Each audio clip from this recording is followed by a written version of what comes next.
So what about the patient's Bill of Rights? Yes, and then this is a question you can, and actually, we have patient services at Westchester too. Okay. And I can contact them for you if you want to speak with them. Okay, no, that won't be necessary. So again, the psychiatrist made the determination. At this time, yes, because okay, even though I had all the supporting proof that I was in physical pain and not mental duress, right? Correct. So, and you're able to,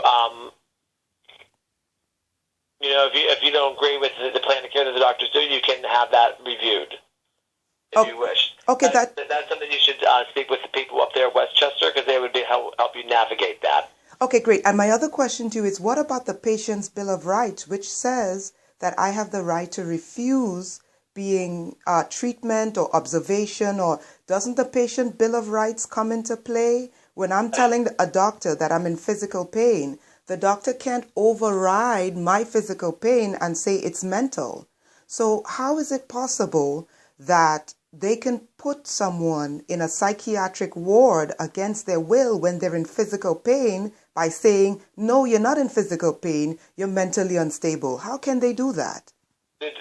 Psychiatric doctors, or I guess you could say doctors, if they feel that this is a safety concern for a patient, and this is just a general patient concern for a patient, they can involuntarily admit a patient for 72 hours for a further workup to ensure that whether or not this patient is safe to be discharged or do they need further hospitalization for care. So there is a 72-hour period there that because at this point here in the emergency department, the doctors weren't able to make a complete safe decision on your care. So they are able by law and by the standards to admit someone against their involuntarily because of that reason. Okay.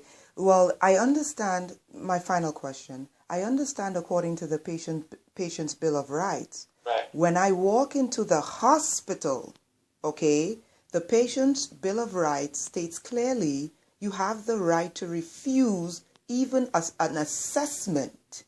Okay? So what I want to know is, I was not taken to the psychiatric. I did not walk into the psychiatric department. I walked in for physical pain, and I had corroborating evidence that my pain was in fact real. And that included a letter from my neurologist, which clearly outlined patient is in physical pain. Yes, ma'am.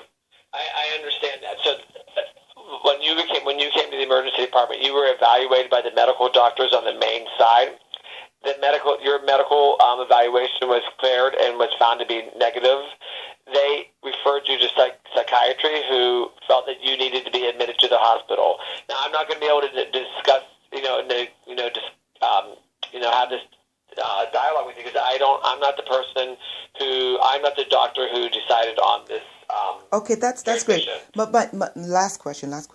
How is it possible for them to make that determination without first, because it is stated very clearly that I have to give informed consent after I was clearly given all diagnosis. I did not see blood, urine, and CT scans were done, but I did not see any evidence from the blood analysis, urine analysis, and I did not even see the CT scan. So how is it possible that a psychiatrist could make this decision without showing me the medical reports in order to corroborate their decision to intern me and, according to yourself, transfer me to Westchester against my will?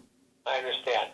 But the psychiatry doctors here decided that you weren't able to make that determination, and that for safety reasons, for a further workup, they admitted you involuntary to the hospital till they get more information and make sure that the safe care, that the care that we provided to you was going to be the safest. And maybe, and so that's why there's a 72-hour window or a period that the doctors can involuntarily admit a patient to get. We want to get a further workup to ensure that we do this, the safest thing for a patient.